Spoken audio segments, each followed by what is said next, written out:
Philippines, the hidden history. The Pearl of the Orient as it is attributed, for the amazing beauty of its more than 7,000 isles and islets in the east, the Philippines, the land of gold and beautiful people, once conquered, martyrized, and betrayed, unfolds its hidden history when Magellan set foot on her grounds.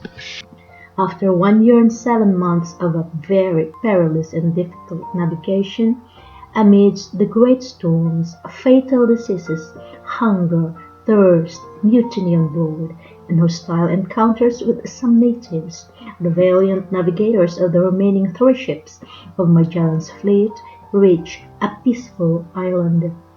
March 16, 1521, as the sun rose up, they found a highland about 300 leagues from the Isla de Leones, where the Spaniards were robbed by the natives. They learned afterwards that the highland was called Zamal. Behind Zamal, they found a deserted island called Humuno. The captain decided then to set foot in this place the following day, to refresh themselves in security and to have some joyful rest after a very long and laborious voyage. As soon as they landed, he at once asked his men to put up 2 tents for the sick, and ordered them to kill 1 pig. The Captain General Ferdinand Magellan, born 1480, died 1521, a very talented Portuguese navigator, inspired by the early voyages of Christopher Columbus, was hired by the King of Spain to sail in search of spices in the east at the islands of Moluccas. Magellan organized a voyage from Seville, Spain, a fleet of 5 ships over the oceans where the winds blow furiously and strong tempests or storms were frequent. As the Spaniards were prohibited to conquer new countries at the eastern part according to European decrees, Magellan planned to pass by the west to conquer a new world. Expert and knowledgeable in navigation, Magellan was also able to determine a new passage that no navigator had yet known, although he knew the great dangers he would encounter in the seas. He kept it in secret for the fear that his crew would be discouraged to come with him if they discovered the great dangers that this voyage could face. But other dangers concerned him personally, for the captains of the other 4 ships of his fleet were all Spaniards and Magellan, who was Portuguese. Monday, 18th of March 1521, right after dinner, they saw a sailing boat with 9 men on board approaching them.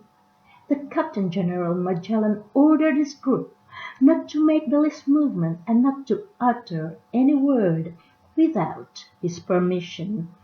And when the men in the boat landed, the chief of the group addressed a message to the Captain General through some gestures, making them know that it was his great pleasure to see them in this island.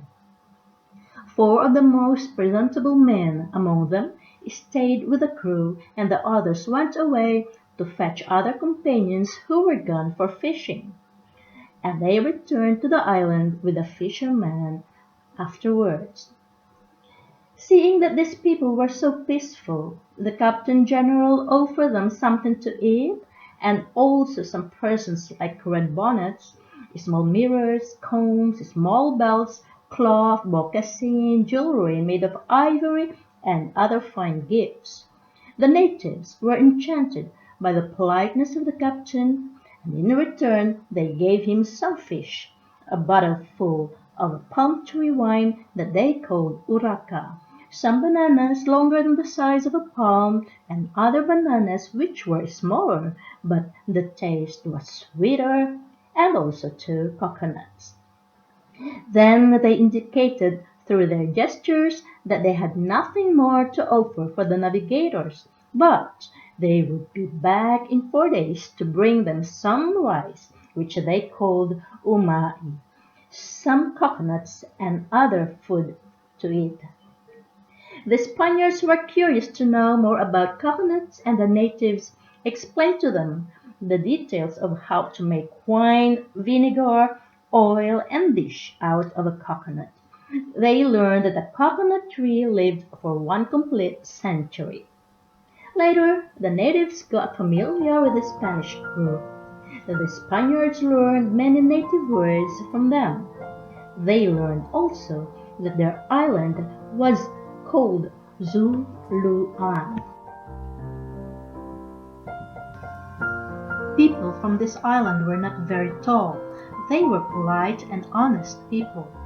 Through friendship, they lent the Captain General to their boats of merchandises like clove, cinnamon, black pepper, nutmeg. Through their gestures, they indicated that all products were produced abundantly in the island where the Spanish fleet were bound next to it. The Captain General invited them in return to his vessel and laid down all the flattering articles that were new in the natives' eyes.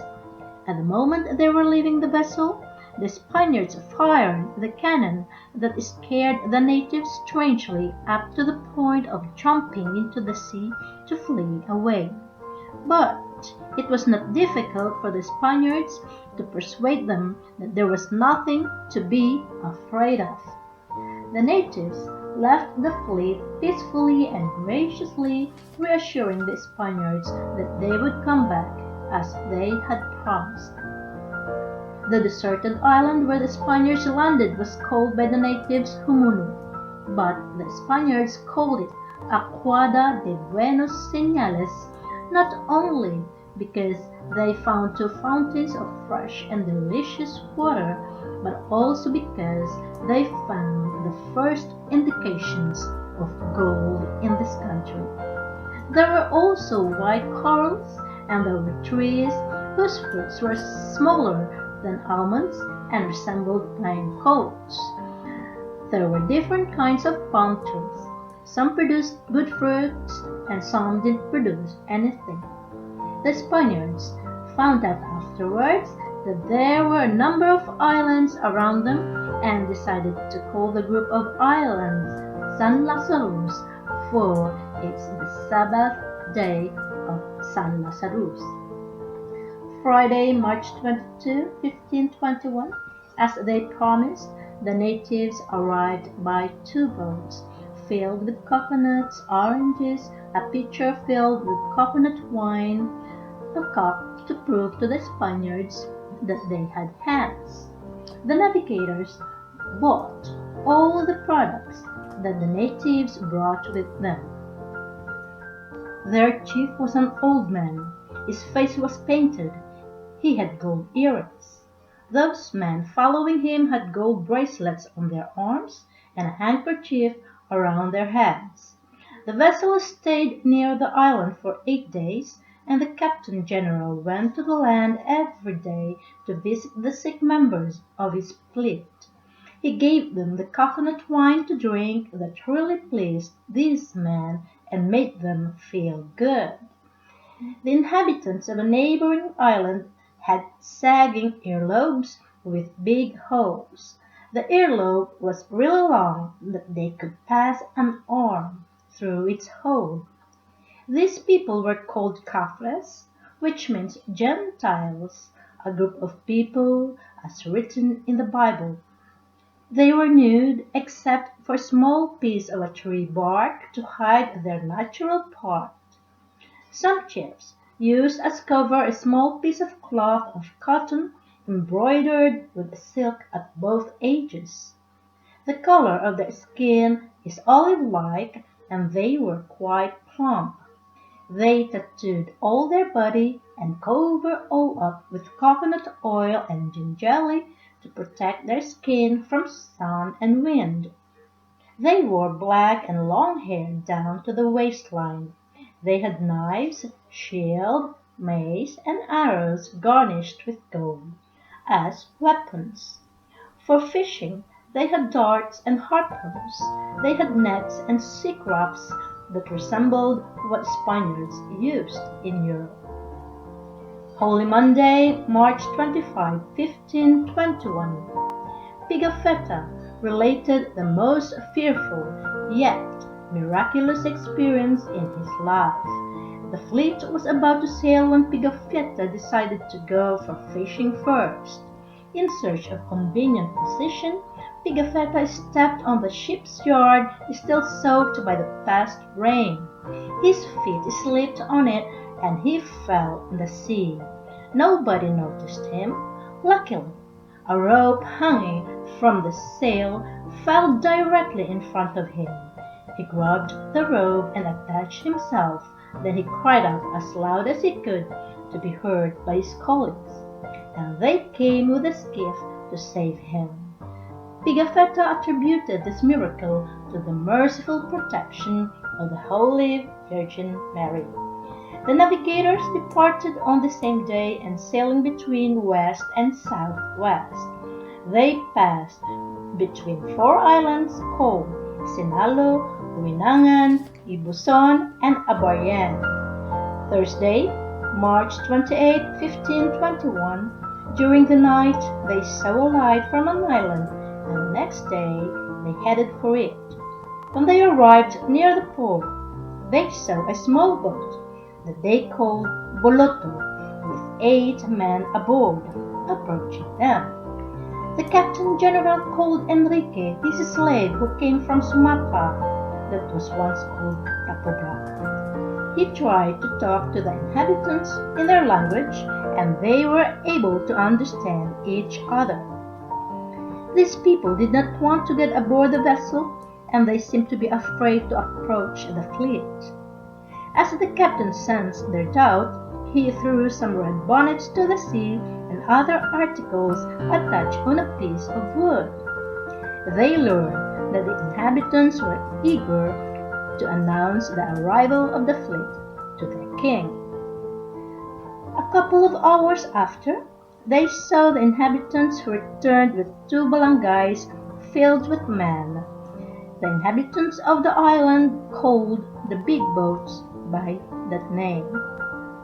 Their king was a bigger one, and when their balangays were near the vessel, Magellan's slave talked to him that the king understood very well, because kings in these islands talked several languages. He ordered his men to get aboard the vessel while he stayed in his boat. The captain received them cordially at once and offered them some presents. When their king learned about it, he wanted to give Magellan a bar of gold and a basket full of ginger. The captain was grateful, yet refused to accept his presents. Before evening fell, the fleet moved near the king's house. The following day, the captain sent his slave Enrique, who served him as interpreter to the king, to ask if he had food and vital things to give for the navigators' necessities. He added that they would buy them and pay him well. Magellan wanted also Enrique to reassure the king that they meant no hostility with him, but only real and true friendship. Upon hearing this, the king himself boarded in a small sailing boat with his 6 or 8 principal men and sailed near the vessels. The king offered the captain 3 porcelain vases full of raw rice, 2 big bream fish, and some other objects.